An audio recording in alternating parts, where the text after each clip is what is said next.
everybody to this session. Today we're going to have two talks. Alex Lebrun from the University of Santa Barbara is going to talk to us first about equivalent theories and ontological commitment. Perfect. Thanks, everyone. This paper I've been working on, it's my first dive into this literature, but I feel like I know a lot about it. So, over the past 15 years or so, some philosophers of physics have re-explored the question of when two physical theories are equivalent in the sense of saying the same thing about the world. Perhaps the most famous case of this is the equivalence of Heisenberg's matrix form of quantum mechanics and Schrödinger's wave mechanics. In the philosophical literature, the debate is primarily over what the conditions are for saying that two theories are equivalent in this specific sense. Surely empirical equivalence is required, right? Two theories can't make different predictions about the world, even in principle. On top of that, though, there's a lot of disagreement about what it takes. Literature has proposed really sophisticated views of when two theories are the same theory dressed up in different guises. Almost all parties to the debate agree with the idea that two equivalent theories can look very, very different in their formulation. They can be formulated in different languages, they can be different in, seem to be different in the structure they ascribe to the world, as well as seem to be different in the kinds of entities they say exist. So this agreement that theories can look really different, but nonetheless be equivalent, yields an important question for a realist metaphysician of science, which I'm going to be considering in detail here, and that's the first thing on hand. What are the ontological commitments of theories that look quite different, but we have good reason to think are really the same theory? The reason this is important is because the most popular view of ontological commitment tells us to look to the formulation of the theory. This is the quantificational theory of ontological commitment, which says roughly that a theory's ontological commitments are all and only the entities that it existentially quantifies over. But given the claim that there are formulations that can differ in really important ways, this view seems to have some problems. In fact, I think the problems are so bad that I'm going to be presenting an argument against the quantificational theory of ontological commitment. So let's get a couple preliminaries down first. The quantificational theory, as I'm talking about it, is the claim that a theory's ontological commitments are all and only the entities it existentially quantifies over. This view is ubiquitous in analytic metaphysics. There are a couple detractors, but it's not very many. And I think metaphysicians of science often just wholesale adopt this view. The intuition behind it is something like this. When one accepts a theory that entails that X's exist, that's just to say that they're ontologically committed to X's. There's nothing more to ontological commitment than what your theories say exists. It has its roots in Quine, but I think we can both trace them back further, as well as, and also I don't want to stick too closely to Quine.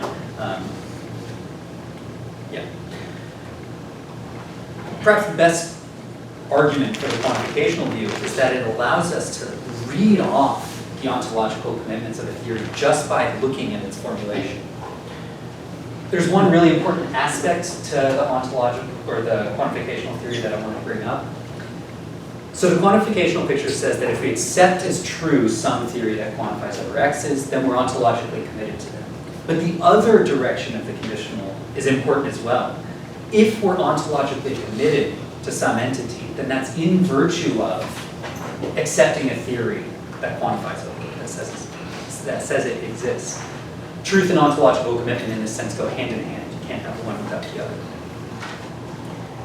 Okay, let's now get a pair of theories on the table.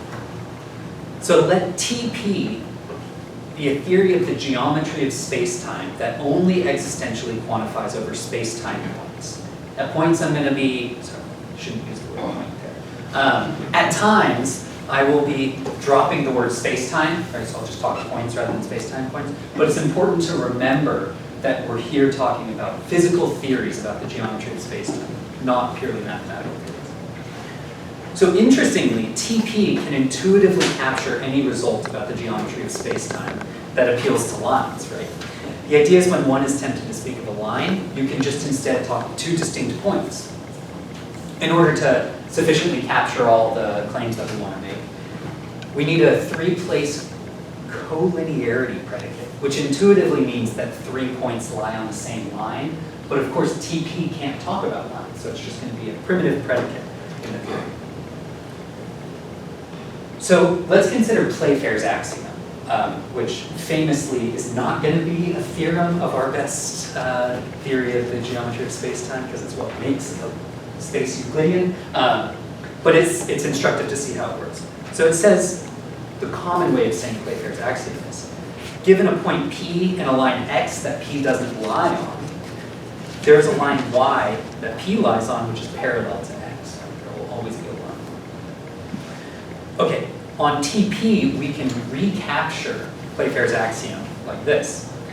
Given 3 points P, Q, and R such that they are not collinear, there is a point S such that if some other point is collinear with P and S, then it's not collinear with Q and R. So it's a little bit more cumbersome, but you can see, also take a look at the picture, you can see that this really captures all the important content of Playfair's axiom. Okay, in this way, all these theorems, all these things that we want to say about the geometry of space-time can be captured using TP. Okay, that's TP. Let TL be a theory of the geometry of space-time with only space-time lines. Similarly to the other case, we can capture any result that we like. The idea is like anytime you want to talk of a line, you just talk of two distinct points. Or sorry, anytime you want to talk of a point, you just talk about two intersecting lines instead. Again, to do this, we need a primitive three-place predicate, compunctuality predicate. 3 points, or 3 lines are compunctual when they intersect at the same line, or at the same point, sorry. Similarly, we can state Playfair's axiom using this formulation. Given 3 lines W, X, and Z that are not compunctual, there's a line Y that is compunctual with W and Z and does not intersect X. Okay, using similar strategies as before, we can show that TP captures all the same things that TL captures all the same things that TP did. Okay, there's our theories. Let's now just assume that our best theories of the geometry of space-time will look like these. Right? Just assume that, it's fine. The question I'm going to be concerned with is this, and I call it the question throughout. To what are we committed in accepting TP or TL? That's the question. And so let's move on to my argument. So the argument is a reductio against the quantificational theory of commitment. And I'll read each of the premises and I'll try to defend them. So premise 1 says, assume for reductio that a theory's ontological commitments are all and only the entities it existentially quantifies over. Premise 2, TP and TL are equivalent. Premise 3, if 2 theories are equivalent, then they have the same ontological commitments. Premise 4, TP existentially quantifies over points, and TL does not existentially quantify over points. Premise 5, or sub-conclusion, whatever you want to call it.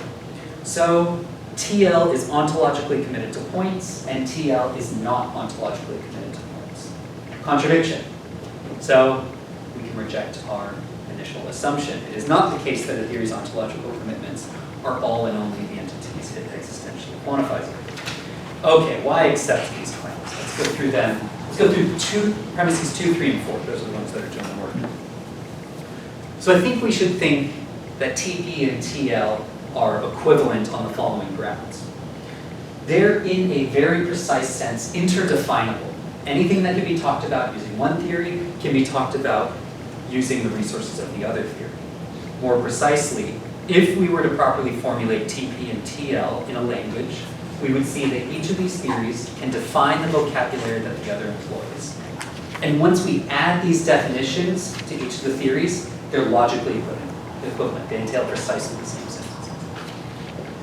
This is the form of equivalence that they bear is called Marita Equivalent or expanded definitional equivalence. And it has been argued that this is the proper standard of equivalence, that 2 physical theories bear to one another, or that when 2 physical theories bear to one another, they are equivalent. I could say more about that in the Q&A if anybody is upset about that. I'm happy to talk about it. So premise 3. I think premise 3 is really widely held, but I'll give the intuition behind it. So why think that if two theories are equivalent, they have all the same ontological commitments? The idea is that if ontological commitments are the demands that a theory makes on what exists, then equivalent theories, which say the same thing about the world, also say the same thing about what exists. So we should conclude that one of the features of a theory that's preserved among all its equivalent formulations is its ontological commitments. Additionally, a lot of philosophers in the physics literature, philosophy physics literature, have made inferences of the form theory A and theory B have different ontological commitments, therefore theory A and theory B are inequivalent. And that sort of inference requires that premise 3 is true. Okay, premise 4. Why think that TP and TL existentially quantify over different things? You just look at them, right? One quantifies over space-time points, the other does not. In fact, that's how I introduced the theories in the first place. I said, let TP be a theory of the geometry of space-time that only existentially quantifies over points. We'll see that 4 is not so clearly true in a moment. 5 follows from 1, 2, 3, and 4. You can go through that on your own. It's kind of fun how it works. And this implies a contradiction, so I think we can reject the quantification. So this argument has not been explicitly discussed in the equivalence literature, but there are people who have said things, given arguments, that indicate which way they would take out of this argument. A quick note, I know for a fact that some of the people I'm going to talk about are not fans of the quantificational theory, but still they may have ways of projecting it. So don't come away from here thinking that Jill North is a huge fan of quantificational theory. She is not. So the goal for the rest of what I'm going to do here is I'm going to walk through 2 ways of resisting this argument and try to show that there are some significant costs to each of them. Okay, so for the first response, which has been proposed by Thomas Barrett and Hans Halvorsen, is to reject premise 4, the claim that these 2 theories existentially quantify over different things. So let me read their quote directly. They're talking actually about TP and TL itself, but as theories of mathematics rather than physics. So, quote, the 2 theories allow one to quantify over precisely the same things. They simply use different languages to do so. Indeed, if one is inclined to think that the ontological commitments of a theory can be, quote, read off from what the theory quantifies over, then TP and TL make precisely the same ontological commitments. The idea here is because TP and TL bear a form of equivalence, definitional equivalence, then there's a real sense in which there's no difference between space-time points and space-time lines. We learn roughly that we can speak interchangeably between the 2. Anytime we want to talk about a line, we can talk about 2 points. Anytime we want to talk about a point, we talk about 2 lines. There's no expressive capabilities granted by talking about one of these kinds rather than the other. Or better yet, they say the same thing using different languages. Or better yet, from the perspective of the theory, there is no difference between points and lines. So each formulation quantifies over the exact same thing. So in response to my question above, which is what are we committed to when we accept TP or TL, Barrett and Halvorsen answer that we are committed to both points and lines, and they are the same thing. There is no difference between points and lines once you understand the role that they play in theory. Okay, cool. We have a way of rejecting 4. There are some responses to this way of reading off ontological commitment in the literature. One from Ted Sider in his most recent book that I kind of want to walk through. So Sider presents a naturalistic argument against this view which he calls quotienting, which is the idea that we can quotient out the things that are shared between these 2 equivalent formulations, and that's what we're committed to. So on Sider's understanding, Barrett and Halvorsen claim that there is no univocal way to state the ontology of TP and TL. Either way, either TP or TL, makes conventional choices. And so Sider claims that quotienting is at odds with the following naturalistic principle, which I call anti-conventionality. We ought to prefer theories with less conventional content to theories with more conventional content. Sider's argument is that scientists and philosophers of science do in fact prefer theories with less conventional content to those that have more. For example, most philosophers of science argue that we ought to prefer coordinate-free theories of geometry as opposed to coordinate-based ones. The idea is that coordinate-based theories of geometry make arbitrary choices about the selection of coordinates. And that's a theoretical vice. So Sider thinks that the quotienter, when they sit back and say, yes, TP and TL equivalent, they're both correct, they're both true, he thinks that they rest, that they're not abiding by the principle of anti-conventionality. Now, for what it's worth, I'm not sure I buy Sider's argument here. I'm not sure I agree with the principle of anti-conventionality, and I'm not sure that Barrett and Halverson run afoul of it. But, this is supposedly a naturalistic cost to this way of rejecting the argument. I have a different worry with this way of rejecting the argument, that I think it's more like a fan of the quantificational theory might not like this way out. So the idea is that I worry that denying 2 leads one to rejecting the practice of paraphrase, which is a really important part of the quantificational theory. So when we accept a theory that existentially quantifies over something that we may not want to commit to, we are permitted to replace that theory with one that does all the same work but does not existentially quantify over the entities that we don't want to commit to. So here's an example, famous example from Lewis and Lewis. So suppose we accept a theory that existentially quantifies over holes. We accept some statement like, this cheese has holes. And maybe we don't want to ontologically commit to holes. Maybe we think there's something weird in thinking that there is such a thing as an absence of cheese, and there's a bunch of problems.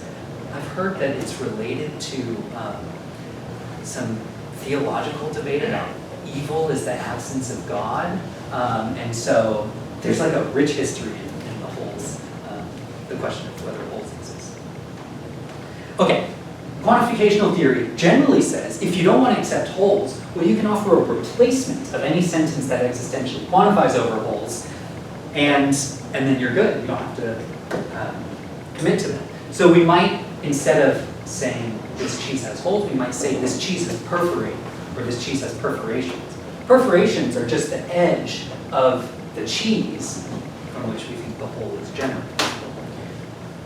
Okay, but if the paraphrases that quantify over perforations are too similar to the original statement, in this case if they're definitionally equivalent, then this strategy of rejecting 2 says that holes and perforations are the same thing, 2 different words for the same thing. And so I worry that some kinds of paraphrase become mysterious if you want to reject 2 in the way that Barrett and Halverson do. It's a little sketchy, but there's some important details to work out. There might be varieties of paraphrase that still work. Okay, so that's this way of rejecting premise 2. On the one hand, it might have some consequences for a methodological naturalist. On the other hand, it might make paraphrase mysterious in such a way that the fan of the quantificational theory might not like. Okay, let's move on to the other way of rejecting my argument. So this one is to reject premise 2 by first asserting that it really seems like TP and TL have different ontological commitments, and then inferring that they're not equivalent on that basis. The basic strategy is to agree that TP and TL are intimately related in a really important sense, but not fully equivalent. So in the words of Jill North, who has proposed this, we might say that 2 theories are informationally equivalent, but not metaphysically equivalent. So they can recapture all the same facts, but they present different metaphysical pictures of what's going on. So the way this strategy works is as follows. First, we claim that the 2 theories have different ontological commitments, right? TP is committed to points, TL is committed to lines. And we take these differences to entail that they're inequivalent. Second, we find some way to prefer the formulation of one of these over the other, and then to inform our ontology by the things that are existentially quantified over in the formulation we prefer. This strategy, if successful, would answer the initial difficulty we faced. How do we determine the ontological commitments of theories with equivalent formulations? Well, the answer is we find some metaphysical reason to prefer one of those formulations over the other, and we commit to the things that are in the preferred formulation. I call this the northern strategy because I know Jill North doesn't like all of it, but it's very inspired by her. So my issue with the northern strategy is the second step, finding a reason to prefer one of these theories over the other. I think this is fundamentally in tension with a really plausible principle of methodological naturalism. Okay, first off, let me make it a little bit more plausible. So there seem to be a lot of ways of adjudicating between equivalent formulations of a theory to favor one rather than the other. One way is to argue that maybe one of the formulations is more natural, carves nature at the joints better, or maybe it's more metaphysically perspicuous in the sense of better representing the underlying reality. And so maybe there's some argument, for example, that geometry with space-time points is more perspicuous than geometry with space-time lines. So the northerner can give their argument for that and then say, I am committed to space-time points rather than space-time lines. Okay, my objection is that this is in conflict with what I take to be a really reasonable principle of methodological naturalism. Obviously, naturalism is famously difficult to define. It means roughly that we should defer to scientists when doing philosophy, but nobody knows how to make it more precise than that. My principle is a lot more narrow. It's something along the lines of we should trust the practices of science when we're deciding between physical theories, or when we're assessing the strength of evidence. So as a practice, science will not regularly infer the truth of some theory for which we don't have sufficient evidence. And I'm not just talking about empirical evidence, I'm talking about all the things that go into determining when two theories, to deciding between two theories, all the theoretical virtues. Okay, so I propose we adopt the following naturalistic principle about theory choice, which I call deference. We ought to defer to the practices of science regarding the extent to which evidence can adjudicate between physical theories. So like I said, I think this is pretty innocuous for a philosopher of science to accept. It doesn't tell us to defer to scientists in determining our metaphysics, nor does it say that we can only use science to do metaphysics. Instead, it says that scientists are generally quite good at determining whether and to what extent their evidence supports some theory. Here, deferring to scientists doesn't exactly mean deferring to the pronouncements of actual scientists. Instead, we take it to mean that we should take as authoritative the practices of scientists when they adjudicate between theories. So on this understanding, one corollary of deference, I think, is the following. If two theories are physically equivalent according to some standard that arises out of the practices of science, then scientific evidence can't adjudicate between those theories. So the idea is like, look, if we reflect on all the theories that scientists say are equivalent and determine that there's some standard that they all bear to one another, and then if we find another pair of theories that bear that standard of equivalence to one another, then scientific evidence can't decide between the two. Okay, I think this is inconsistent with the northern strategy.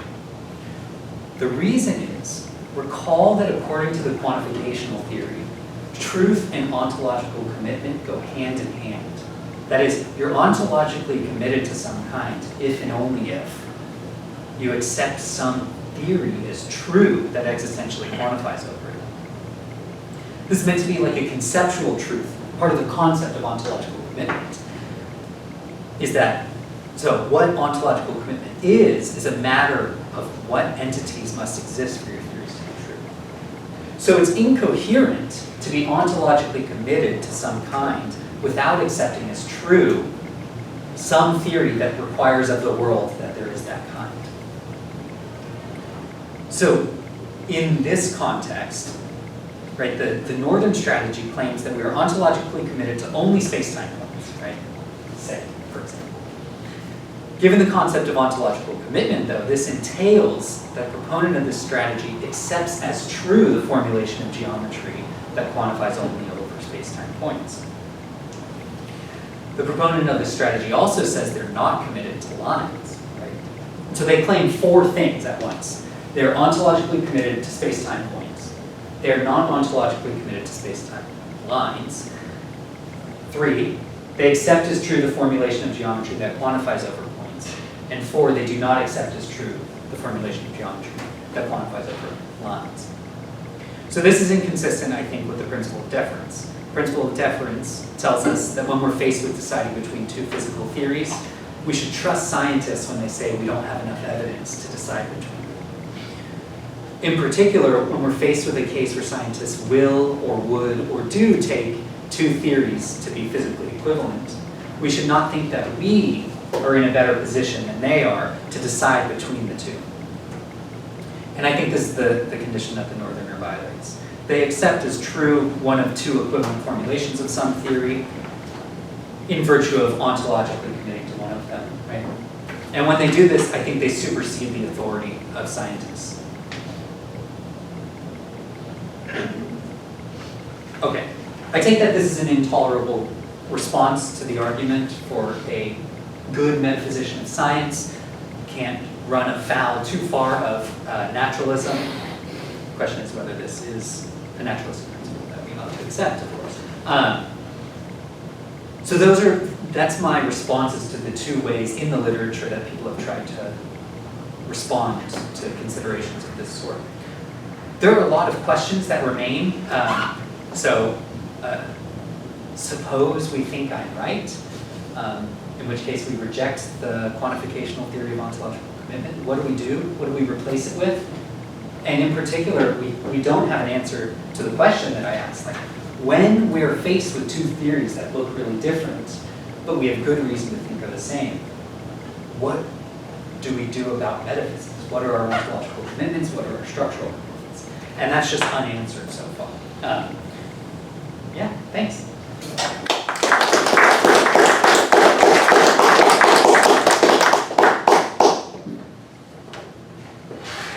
Thanks, Alex. Yeah. Now we have comments from Anthony. Dardis. Thanks so much, Alex. That's a great paper.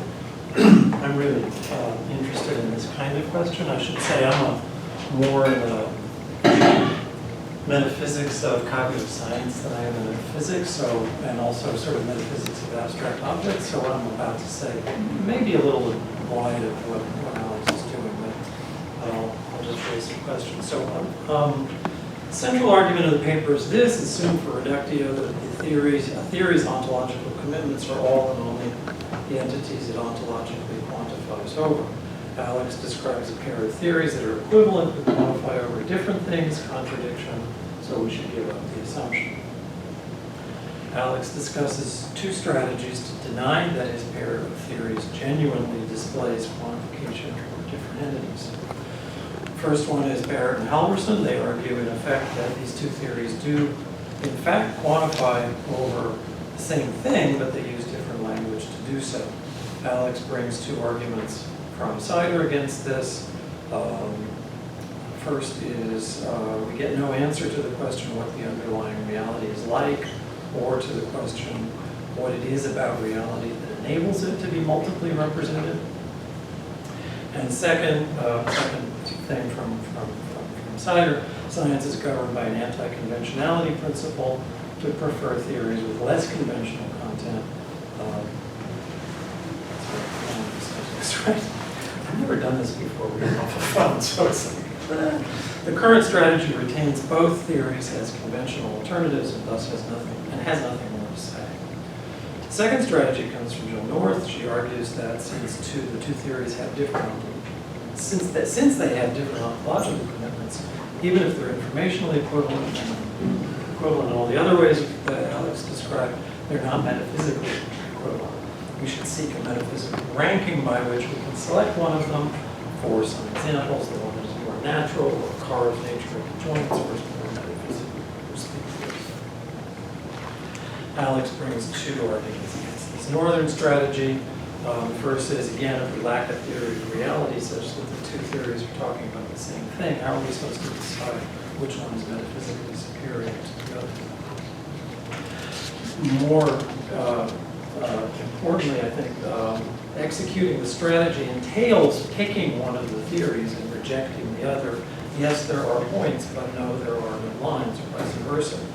Alex's deference principle says we should defer to the practices of science regarding the extent to which evidence can adjudicate between physical theories, and by hypothesis, the practices of science do not provide the resources to make such a choice.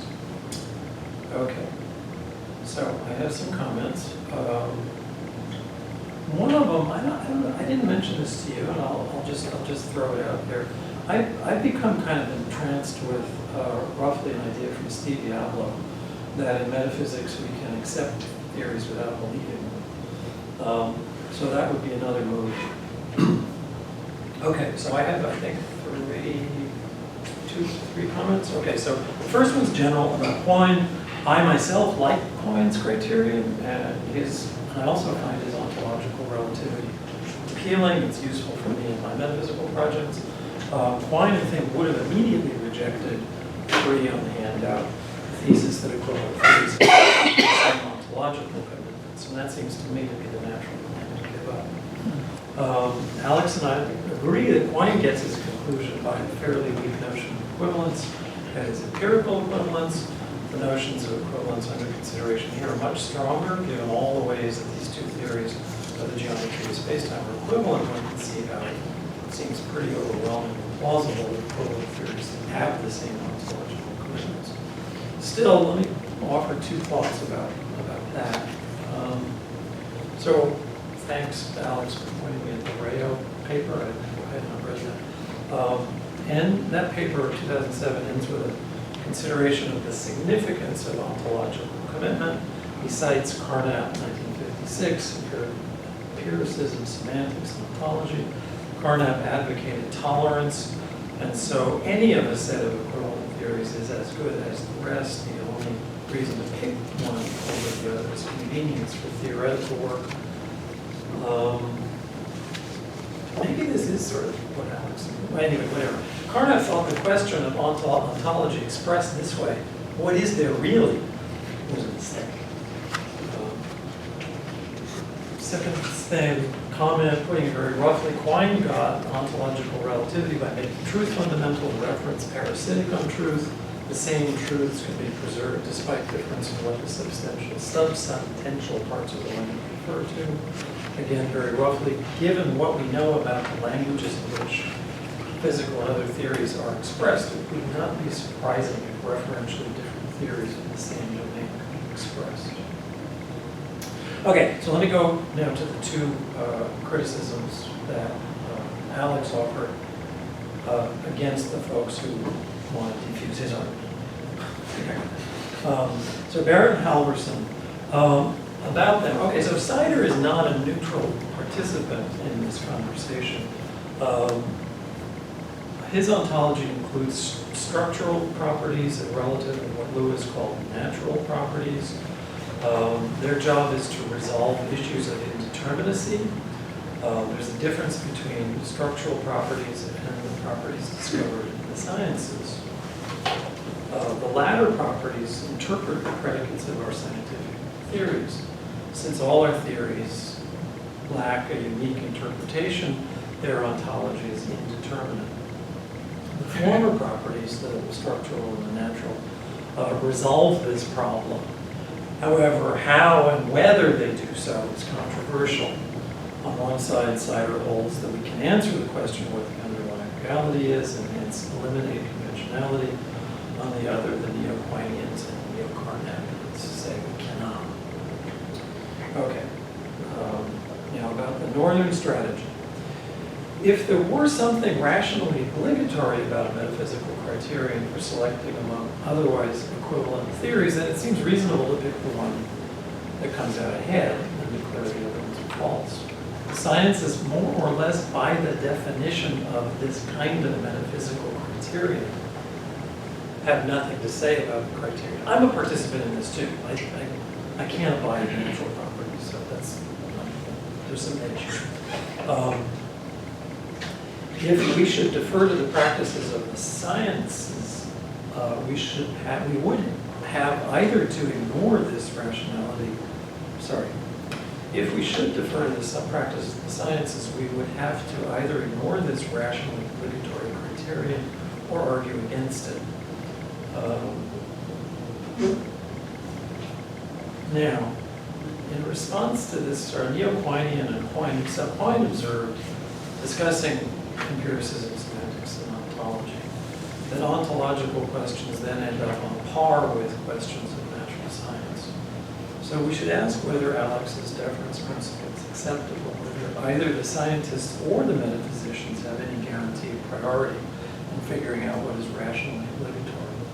The fact that scientific practices are unable to adjudicate the choice between two equivalent theories does not show that there could not be a way to adjudicate between them.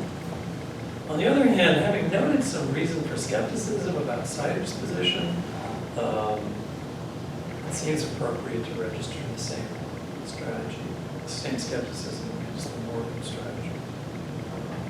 Thank you.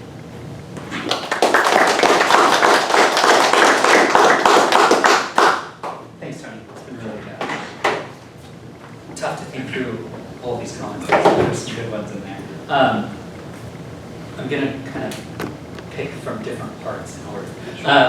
So the first thing about Yablo, I think I agree with you that there's sometimes where we want to accept some claims or accept some theory without sort of accepting all of it is true or something like that.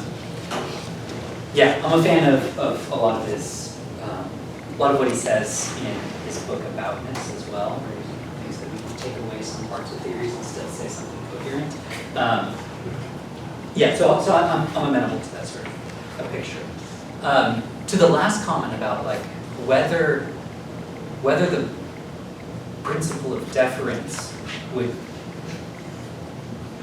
I'm trying to put this. Maybe I'll just say one thing that Jill talks about in her book, Jill North, is she thinks that sometimes scientists decide between mere metaphysical differences. So she thinks that the case of polar coordinates versus Euclidean coordinates, coordinate systems, you can recover all the same facts with both, but she thinks we have reason to prefer the Euclidean coordinates because she thinks they're more metaphysically perspicuous of the underlying reality. So I think she does think that there's some sort of naturalistic basis for her metaphysical perspective. Yeah.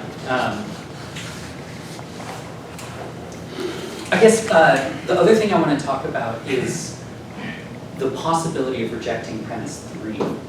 The first thing I want to do is make a concession. There's a sense in which whether we accept two theories as being equivalent is up to us. Like we in some sense, we decide whether to see two as equivalent. And this is the same as for any synonymy claim. Anytime we want to say that two things are synonymous, in some sense it's up to us. So we can choose the standard by which we take two theories to be saying the same thing. The literature in philosophy of physics is guided, they think, by the physics. So they want to look to pairs of theories that physicists will say are equivalent and then try to infer some standard from there. And so they take it seriously, but not as gospel. So there's famous papers where philosophers of physics are arguing against physics consensus for equivalence. So that's the concession. We are welcome to take empirical equivalence as the standard for when two theories say the same thing. And this has been done before, I think, most notably by the positivists, the logical positivists. And I know Quine in some places proposes different standards. So on empirical equivalent systems of the world, he proposes something kind of close to definitional equivalence, actually. He says that there has to be a suitable translation between two theories. So, but either way, I think we have good reasons to think empirical equivalence isn't isn't a good standard for full equivalence if you come at this from a naturalist bent. So there are cases in the history of science where physicists have abandoned one of two empirically equivalent theories. And this move requires that the theories are distinct. So when we moved from Lorentz's ether theory to Einstein's theory of special relativity, we accepted that both were empirically equivalent, and yet Einstein argued that the ether is superfluous, were his words, and so we should prefer that one. So this is a case where physicists look at two empirically equivalent theories and think that we have a reason to prefer one or the other, so that's an indication that it's not a good standard for equivalence. Either way, though, I think standards of equivalence might be a bit of independent for rejecting premise 3. So even if we, sorry to go long, I'll be real short. Even if we were to accept empirical equivalence as the standard, this doesn't by itself reject premise 3 of my argument. So consider again the logical positivists. They thought if two theories differ only in the unverifiable, non-empirical content, then they don't differ in any contentful way at all, right? Empirically equivalent theories, in virtue of the positivist criterion of meaning, say the same thing. So suppose you went up to Ayer and you said, I have a pair of empirically equivalent theories, but I think they differ in what they say exists. Ayer would look at you confused, right? He would say, look, if you think they're equivalent, then they say the same thing on all the parts that make any difference to the content. Any parts that have genuine representational content. So they can't differ in what they say exists because they say all the same things. So I think premise 3 is more guided by general considerations about equivalence. Two theories are equivalent when they agree on all the parts that are genuinely representational. And I think the ontological bits are part of that also. Okay, cool. Thanks, Tom.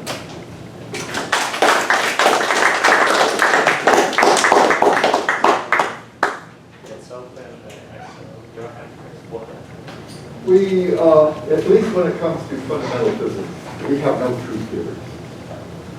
General relativity, people are struggling to combine it with quantum mechanics, quantum field theory only works on flat space-time, and so on and so forth. Now, I thought at various places in the talk, we were kind of assuming that we're using as our naturalistic base physicists working with true theories. There are, now either I misheard that or misinterpreting, in which case you can say I misheard that, you can move on. Or I got that right, in which case, I'd like to comment. Yeah, no, I think you heard that right. Part of the presupposition of this literature is that physicists are putting forward theories that are, people say true or I like the career. but they think at the very least that we can infer ontology from our best physical theories. And if you're going to accept the quantificational view, this means that you have to accept that theory is true as well. I mean, there are really difficult questions here, but pretty much all these folks are scientific realists of a more or less robust sense. Yeah. And maybe one other thing here. Jill North's book is less about ontology and more about the structure that our physical theories ascribe to the world. And so I think you can give similar arguments to this, but replacing structure or replacing entity with structure that's appealed to, and you get the same sort of argument. So if you think we can read the structure off of our theories just by looking, I think you get a similar argument to the one I have here. So even if you're, a little wary about the objects that our physical theories posit, you might be more okay with the structure, the mathematical structure that they ascribe to. I don't know if that helps. It's much more to say, but Okay. we'll carry on. It's I'd like to carry on. Yeah, it's a really tough question for a lot of the people in this literature. Oh yeah, thank you very much. Yeah. So I was wondering how it relates to the debate between semantic and syntactic view on theories. I don't know if that Yeah. answers that. Yeah, good question. I don't know a ton of this debate. So, but I do know that one of the person who's proposed this expanded definitional equivalence, Hans Halvorsen, has a paper where he argues there is no difference between the semantic and syntactic conceptions and theories. I'm sure it's overstated, but yeah, definitional equivalence though is a syntactic formula, is a Right. syntactic notion. Right, Yeah. because I was thinking, because my sense is quite some philosophers of at least particle physics would probably ascribe to more the semantic view, which they think the theory is just a mathematical formalism, Yeah. and the ontology is an interpretation of the theory. So then you kind of avoid this kind of question. The theory is just the math, right? It's just the same theory. How to ontologically interpret it? It's maybe a philosophical question. Then the theory doesn't entail any ontologies, or because you don't formulate the theory, the existential quantification kind of formalism. Yeah. I will say that there are people in this literature who propose that the standard of equivalence is the category of models of the theories. And so I think, I don't know, maybe it's hard to say whether you can run the same argument. Yeah, it's something to think about. Thank you.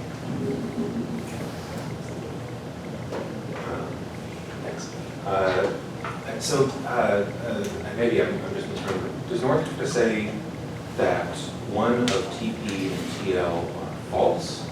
Or does she have to say that one or the other is not true at the fundamental level? So she could, I mean, here's one thing you could say, is, look, one of them is fundamental, and one of them is true, sort of bare true. Right, so geometry of lines is a perfectly fine description. We can use it. It's a true theory. It's not going to be perspicuous in her terms, but it is going to be true. And it seems like deference as a principle is much more plausible if we think it's adjudicating between which theories are true, right? And if we're thinking, I mean, looking at like the Einstein case where you talked about Einstein sort of deciding which theory was right, I feel like that's just Einstein doing philosophy. He was known to do philosophy. Yes. Right? I mean, the EBR paper is all philosophy. He was offering it dispensability. Yeah, and so there it seems like, okay, well now that person has left the science community and gone to the philosophy community. And so it seems like, well, look, Einstein, the smart guy, is doing exactly the thing that Joe North is kind of okay with. Yeah, I mean, I'm not sure that Einstein's argument against Lorenz was exactly this, because the ether brings with it the structure of absolute rest, and so these two theories do genuinely have different representation of content. However, you're exactly right. This is a way out of the argument. Well, not really. You're accepting the conclusion. You're accepting that the ontological commitments of the theory are not simply all the things that your accepted theories say exist. Right? It depends on how we interpret.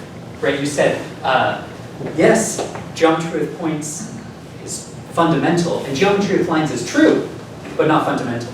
And so that constitutes a different kind of theory of ontological commitment, wherein we only commit to the entities quantified over the fundamental articulations of our theories. And that's what Jill actually thinks. Packed into best. Our best theories are going to Yeah. be perspicuous ones. Yes. Even still, I think that would constitute an acceptance, an acceptance of the conclusion at least, maybe not on the basis of the argument, but I think that would be a way of accepting the conclusion. Yeah. Hey, really good paper. I really like this. When I was looking at looking over the argument, the thing that before you got to questioning premises, the premise that leapt out to me as like the one that I would just reject is 3. Yeah. And so I was very interested in your comments and response to the commentary about that. And I think that the reason, one thing that I'm still struggling with, I'm not a philosopher of physics, I do more sort of philosophy of biology stuff. There was a bit of like a throwaway point, it seemed like early on, when you were sort of motivating the problem initially, which was that equivalent theories have to be like fully empirically equivalent. That's sort of one necessary. feature of them, yes. Right. Yeah. Okay. And so I was thinking, well, does that is that really so obvious? I mean, the kinds of theories that I might be interested in as a biologist, say, might be ones that take certain kinds of idealizations in different ways. And so they might not be fully empirically equivalent. They might get at a lot of different things and sort of close approximating ways. In that case, if that was my standard, then it seems like it's pretty obvious that 3 would be false, right? Because, okay, 2 theories are equivalent in this sort of weaker sense that I have in mind. Why? That there's no reason at all to think that they would have the same ontological commitments in that case. Yeah. So I almost started thinking about your conclusion here, not as a sort of a knockdown argument against this this claim about existential commitments of equivalent theories, but really as a kind of we got some options, right? Depending on how you spell out equivalence, it either you reject premise 3 if you have a weak understanding of equivalence, or you reject your conclusion, you end up with your conclusion because you take a more sort of fulsome view of equivalence, where 3 looks much more plausible. Yeah. So I'm just curious what you think about that. Yeah, let me, I don't think that's going to work. So here's maybe I was insufficiently clear about what I mean by equivalent. So here's what I mean when I say that 2 theories are equivalent. I mean they say the exact same thing about the physical world. Yeah. Here's an example of 2 clearly equivalent theories. One formulated in English and the other in French. Yeah. That's the sense of equivalence that I'm going for here. They're the same theory, we just present them in different ways. And so if 2 theories are not empirically equivalent, then they make different predictions of the world, or whatever, however you want to cash out empirical equivalence, then they automatically, in the sense that I'm considering, do not count as equivalent theories. Yeah. Because they say different things about the way the world is, right? So the sense of equivalence I'm trading on here is conceptually saying the exact same thing about the world in the way that Heisenberg and Schrodinger mechanics we discovered say the exact same thing. There's a provable equivalence between the different equations. Right. I don't know if that. Yeah, no, that stance became clear as you went. Yeah. I'm still think there's room for more like equivalence as a kind of a gradation, and things will end up different. Yeah. In which case. Is the time some questions? Sorry. Okay. Okay. So we can go back to it. Yeah. All right. Thanks. Again, great talk. So I better mind the point. So about against Barrett and Halverson. So you later on as your second worry consider the worry about paraphrase. So I think that's a really great point. But at the same time, I just wonder if you think that is also naturalistically motivated, or is it more? If that argument is. Wait, sorry. So so when it comes to anti-conventionalist kind of concern, that is at least arguably in form decided, that is naturalistically motivated. But I just wonder if the concern over paraphrasability or paraphrase is also by the same token kind of more naturalistically motivated, or is it more pure philosophically motivated? Good question. I do not, in this instance, I don't take it to be naturalistically motivated. I take it to be something that fans of the quantificational theory want to preserve. They want to be able to paraphrase if they can't. And that's my worry, is that you kind of lose at least some instances of paraphrase. Good question. I was also going to, ask about graded differences in ontological commitments, but I think if I understood, the other questions had something to do with how you make different sorts of idealizations, but I'm wondering if you could define sense of similarity, a graded sense of similarity for ontological commitments, purely sort of informal terms, right? I mean, you could have 2 very equivalent theories might have just all the variables in them related by identity. Very equivalent or equivalent? This might be Because equivalent is a yes or no, right? I just don't know if it is. In the sense that I'm trading on, they either say the same thing about the world or they do not. And the question is how we can tell. I'll say that if all the variables are just pre-labeled, they're certainly equivalent. Yes, there's some more complex function. We can think about it in programming length, or however you want to do that. That would convert one description into another one. I would just say, well, it's independent online programs. It really takes a huge program, like when you're wheeling in tons of carts full of, binary code to tell me how to turn one description into another, I'd say those aren't very similar at all. Yeah. I mean, the way that these have been done is in first order logic, and you can prove that they're definitionally equivalent, which means you can define all the predicates of one theory in terms of the other, add those definitions into both theories, and then you end up with two logically equivalent definitional expansions. So that's the sense, at least in here, of equivalence that's being traded on. So it's fairly small scale in terms of like, people have actually done the proofs that show that TP and TL are definitional equivalent. I'm not sure beyond that. I'm just imagining a really simple case would be something like, imagine that one approach uses a linear transformation of the space of the first approach, right? And in that case, we can have all the coefficients for that transformation that would apply to potentially all the variables in the original one and give you this linear combination. But you could also just have identity, right? You could say, oh, this is just a relabeling, and those things seem importantly different to me because each definition would be they'd be very different lengths. One would have this variable is that variable, and the other would have this variable is the following combination of these variables weighted by these coefficients. Yeah. Yeah, the question is whether that's so right now I think you're questioning definitional equivalence as a good standard of equivalence. And people in physics try to look at pairs of theories that scientists, physicists do accept as equivalent and try to infer something off that basis. And people have argued that this sort of definitional equivalence is one of them. And so I think what they would say in response to this, if this is a case of definitional equivalence, but you don't think it's equivalent, they're going to say, well, the only differences are non-contentful differences. It's only a difference in labeling. That's what they would say. We'll talk later about that. Questions? There's no other questions. I have a second one. We have, I guess we have maybe one. All right, so a dilemma. One way to characterize equivalence is empirical equivalence. But what we got out of the 2 decades critique of positivism, there is no context-independent characterization of what counts as empirical. The other end, we have your characterization say the same things about the world, but wait a minute. It trivializes the question. If they say the same things about the world, they say the same things about what exists. So that's you given my argument for 3. The whole issue is.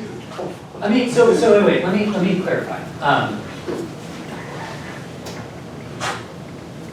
By equivalence, I mean the 2 theories say the same thing about the world. They are synonymous according to the content, the representationally significant content, in the way that a theory formulated in French and a theory formulated in English, they have differences, but we think those are non-contentful differences. They're merely differences in the way we present the information contained in the theory. That's what I mean by equivalent. And so the positivists propose that theories are equivalent when they are empirically equivalent. But as you rightly know, we reject that, right? We don't think that's a good standard for when 2 theories say the same thing. We got to talk. We have 5 minutes for a break for the next. Okay. I think.